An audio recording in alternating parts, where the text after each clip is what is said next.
పేరు కొంపేలి భిక్షపతి. నేను SC ST ఉపాధ్యాయ సంఘ రాష్ట్ర అధ్యక్షుని. ఎమ్మెల్సీలో ప్రచారంలో భాగంగా ఇవాళ ఎమ్మెల్సీగా చాలామంది పోటీ చేస్తున్నారు. కానీ ఈ చాలామంది పోటీ చేసిన దాంట్లో మరి ఇలా సామాన్య టీచర్కి ఉద్యోగం మీద పట్టున్నటువంటి వ్యక్తి, టీచర్లకు పని చేయాల్సినటువంటి వ్యక్తి మరి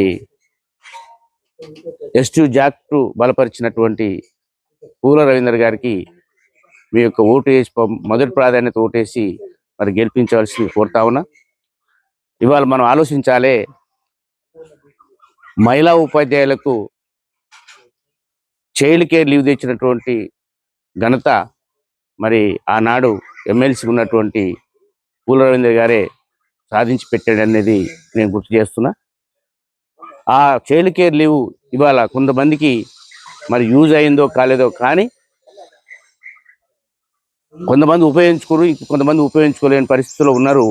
అయినప్పటికీ ఎంటైర్ సర్వీస్లో మరి ఆ జీవోను ఉపయోగించుకోవడానికి మరి మళ్ళీ చైల్డ్ కేర్ను పునరుద్ధరించడానికి సర్వీస్ మొత్తంలో కూడా ఉపయోగించడానికి మరి తీసుకురావడానికి మరి ఆ కృతనిశ్చయంతో ఉన్నటువంటి పూల రవీందర్ గారికి మనం సపోర్ట్ చేయాల్సిన అవసరం ఉంది.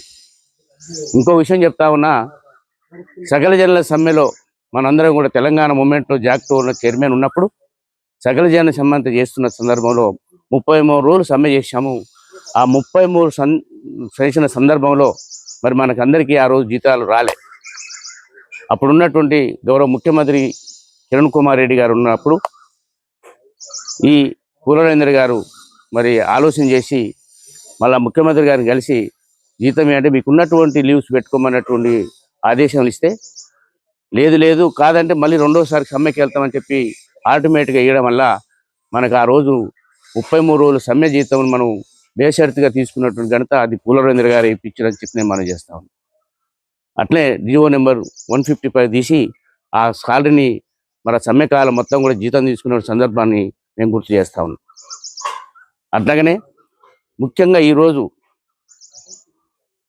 ప్రతి టీచర్ బాధపడుతున్న విషయాన్ని హెల్త్ కార్డు లేక ఇవాళ వరకు అదిగో అని ఇదిగో అని ఇప్పటిదాకా కూడా హెల్త్ కార్డు ఎవరు కూడా తీసుకురాలే. ఇప్పుడు మనం పూల రవీందర్ గారిని గెలిపించి మనం రేపు హెల్త్ కార్డును మనం సాధించుకోవాల్సిన అవసరం ఉందని చెప్పి మనం చేస్తా ఉన్నాం. ఎందుకు హెల్త్ కార్డు ఎంచుకున్నాడు ఆయన అంటే, ఒక విషయం గుర్తు చేస్తా ఉన్నా, ఖమ్మంలో వెంకటరావు రాజు అని వాళ్ళ మిస్సెస్కు మరి గుండె జబ్బు ఉందని చెప్పి మరి ప్రైవేటు కార్పొరేట్ హాస్పిటల్లో మరి చెక్ చేసుకుంటే 25 లక్షల ఎస్టిమేషన్ వేసి చేస్తున్న సందర్భంలో మరి 25 లక్షలు ఒక ప్రాథమిక టీచర్కు ఇంత కష్టమైనటువంటి మరి తెలియని పరిస్థితిలో అక్కడ ఉన్నటువంటి సంఘ బాధ్యులు కావచ్చు, ఉపాధ్యాయులు కావచ్చు, అప్పుడు ఉన్నటువంటి పూల రవీందర్ గారికి ఫోన్ చేసి ప్రయత్నం చేస్తే, ఆయన చేసిన ప్రయత్నంలో అప్పుడున్నటువంటి గౌరవ ముఖ్యమంత్రి గారు కేసీఆర్ దగ్గరికి వెళ్ళి ఈ 25 లక్షలు మరి శాంక్షన్ చేయించి ఆ 25 లక్షలు తీసుకుపోయి వాళ్ళ ఇంటికి తీసుకుపోయి ఇస్తే, బెంగళూరు నుంచి తీసుకొచ్చి బెంగళూరుకి వెళ్ళి గుండెని తీసుకొచ్చి గుండె మార్పిడి చేయిస్తే ఇలా కుటుంబం ఆనందదాయంగా ఉంది. ఇట్లా ఎందుకు ఈ ఉదాహరణ చెప్తున్నంటే, హెల్త్ కార్డ్ అనేది ప్రతి మనిషికి అవసరం ఉంది కాబట్టి ఇది ఖచ్చితంగా రేపు హెల్త్ కార్డు టీచర్లకు హెల్త్ కార్డు సాధించడానికి మరి పూల రవీందర్ గారు కృతనిశ్చయంగా చేయడానికి సిద్ధంగా ఉన్నాడు. కాబట్టి మనం అందరం కూడా మరి పూల రవీందర్ గారిని ఫస్ట్ ప్రాధాన్యత ఓటేసి గెలిపిస్తే ఈ మనకు రావాల్సినటువంటి హక్కులు సాధించుకోవచ్చు అని చెప్పి నేను మనం చేస్తాం. ఇంకా కేజీబీ పాఠశాలకు వస్తే మోడల్ స్కూల్ అయితేనేమి, 0 శాలరీస్ కానీ, వాళ్ళ సమస్యలు కానీ, కేజీబీలో ఉన్నటువంటి సమస్యలు కానీ, మరి ఈ సమస్యలన్నీ కూడా సాల్వ్ చేయడానికి మరి పూల రవీందర్ గారు మరి కృతనిశ్చయంగా ఉన్నాడు.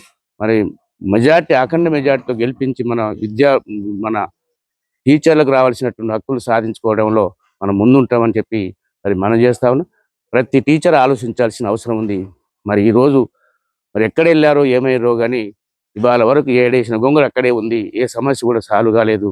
కాబట్టి మరి పూల రవీందర్ గారిని గెలిపించి మరి టీచర్ల యొక్క సమస్యలు తీర్చడంలో మరి ముందు వరుసలో ఉంటామని చెప్పి నేను మనం చేస్తాం.